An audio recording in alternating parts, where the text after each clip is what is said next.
Do you remember Pearl Roundabout, Lolo Square in Manama, Bahrain? It used to look like this, but now it looks like this. The regime in Bahrain tried to erase the symbol of the revolution and the importance of the square, just as in Tahrir Square, the former Mubarak regime in Egypt sent in camels with men on them to try to beat the protesters and scare them off and block out the importance of protesters gathered there.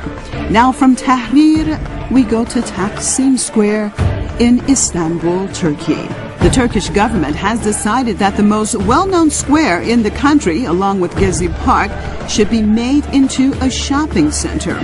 Why would Ankara decide to destroy this historic area? And why now? Is a shopping center that important? Or is there another reason for the decision? Could it be that perhaps the government in Ankara is making a similar decision like that which was made in Manama? Removing symbols are very significant. Taksim Square is the center of resistance and demonstrations. Otherwise, why would a government erase historical symbols unless it is trying to hide something or stop something?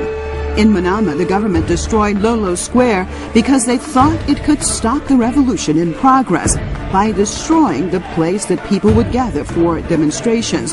Though Manama destroyed the symbol, the revolution continues.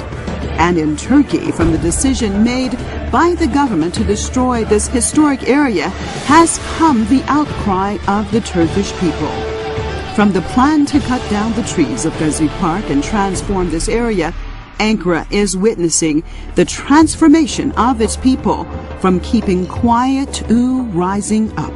Demonstrations broke out in Istanbul and has spread throughout the country.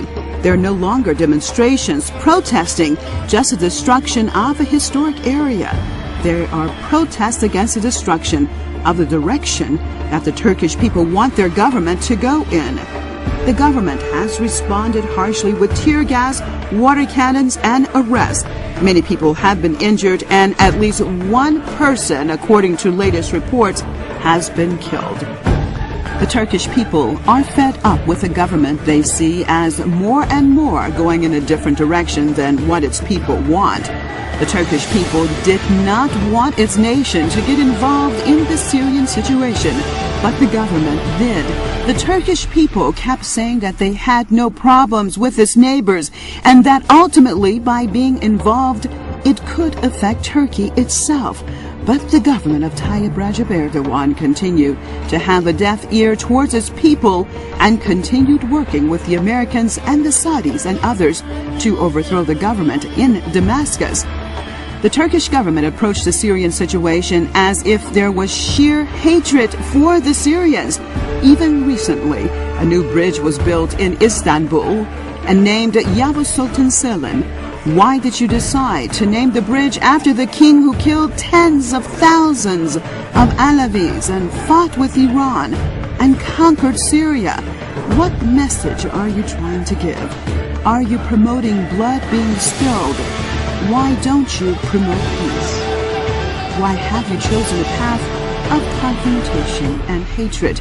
And now what has happened from the roots of hatred even inside of Turkey itself? The group that Ankara supports in Syria, 6 members of Al-Qaeda al-Nusra Front, has been arrested trying to plant bombs in Adana. Why did you support these terrorists to begin with, that now they're inside of Turkey and threatening the country? Now that you have refused peace, the path that your people wanted, now the streets in many Turkish towns are filled with your own people calling for the government to fall. As you beat your people and attack them with tear gas and water cannons, do you think that you are promoting democracy? Or are your lies finally coming apart for the world to really see what the government of Erdogan is and what it stands for? It does not stand for Islam, it does not stand for democracy, but simply is another pawn in the hands of the Americans. As more and more people take to the streets, young and old, as even famous singers and actors are demanding a change, what will your response be this time? Will it be what the Turkish people really want? Or will it be what those pulling the strings of the Turkish government demand? Kendi halkına zulmeden bu rejimin iktidarda kalmasını sağlayacak hiçbir planı desteklememiz söz konusu olamaz ve olmamalıdır.